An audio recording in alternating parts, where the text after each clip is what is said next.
Assalamualaikum, halo sobat catur semua. Selamat bertemu kembali. Di video kali ini kita akan melihat Immortal Game atau salah satu permainan catur yang dianggap abadi atau selalu terkenang karena memiliki nilai keindahan yang cukup tinggi di dalamnya. Ya, permainan abadi seorang master catur, Adolf Anderssen, sedikit dari master catur yang permainannya dianggap immortal. Ada yang menganggapnya evergreen atau selalu hijau, selalu fresh untuk dikenang. Dimainkan pada tahun 1851 saat Anderssen berhadapan dengan Lionel Kieseritzky. Ya, dimainkan pada abad 19, di mana saat itu permainan catur dimainkan dengan indah. Adolf Anderssen sebenarnya adalah juara dunia pertama, pemain terkuat pada masanya. Selain sebagai pecatur, Adolf Anderssen sebenarnya adalah seorang profesor matematika karena sulit hidup dengan catur saja pada waktu itu. Dan setiap pecatur memiliki pekerjaan lain yang utama waktu itu. Sebagai contoh, Emanuel Lasker adalah seorang PhD atau PhD waktu itu. Anderssen dianggap sebagai pecatur terkuat waktu itu sebelum Wilhelm Steinitz masuk, dan ia kalah dalam pertandingan melawan Steinitz, dan sejak itulah Steinitz dianggap sebagai pemain terkuat. Oke, langsung saja kita lihat keindahan partainya. Ada Anderssen yang sebagai putih memulai E4, dibalas Kieseritzky E5, F4, berubah menjadi gambit gajah, pertukaran diterima, dan putih gajah C4. Hitam secara dini mengeluarkan menterinya, skak. Ini adalah variasi yang sangat tajam. Putih segera mendapat serangan dan hilang kesempatan untuk rokade di sayap raja yang tampaknya terbuka dan hancur ini. Tapi sebaliknya, putih memiliki kompensasi serangan balik pada raja hitam. Variasi semacam ini memang sudah jarang dimainkan di era catur modern sekarang karena terlihat sangat tajam dan penuh resiko. Tapi kita ingin melihat keindahan yang terjadi di game ini. Setelah raja bergeser, B5.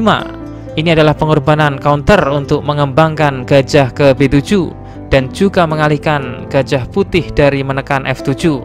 Oke, di sini gajah putih menerima pengorbanan, dilanjut kuda F6, kuda F3, mengganggu menteri. Setelah menteri mundur, putih D3, membackup pion pusat, gajah H5, langkah yang agak aneh juga. Kuda pergi ke tepi papan, tetapi tentu saja memiliki ide tersembunyi. Inilah idenya, mengincar petak G3. Apabila putih misalnya bermain kuda C3, maka hitam akan bermain kuda G3 skak. Apabila diambil, benteng akan menjadi sasaran. Hitam akan menang kualitas. Di sini Anderssen bermain kuda H4, dibalas menteri G5 dengan tujuan menggarpu salah satu putih. Kuda F5, C6 menyerang gajah, tapi dibalas putih G4. Hitam tentu saja tidak mau memukulnya secara inpasen karena ada ancaman dari gajah. Setelah langkah pion G4 ini, kekacauan dan komplikasi terjadi. Hitam sebenarnya lebih baik bermain G6 di sini karena setelah kuda mundur mengancam kuda.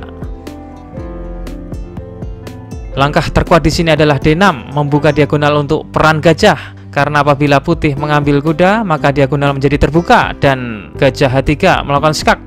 Gajah berkembang dan posisi hitam sedikit lebih enak karena setelah ini hitam masih dapat mengambil kompensasi yang tadi hilang dengan memakan gajah. Oke, jika teman-teman semua tidak dapat membayangkan varian terlalu jauh, silahkan pause video ini dan luangkan waktu untuk memikirkan, karena sebenarnya posisi ini tidak sederhana dan mereka tidak berpola sama sekali. Sangat sulit untuk memahami semuanya saat berjalan.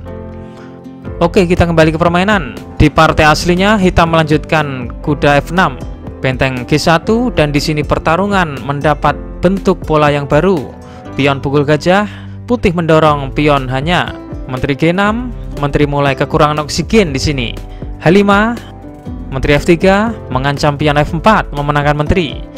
Jadi hitam perlu memberi jalan untuk keluar bagi menterinya dengan kuda G8, membuka diagonal untuk menterinya.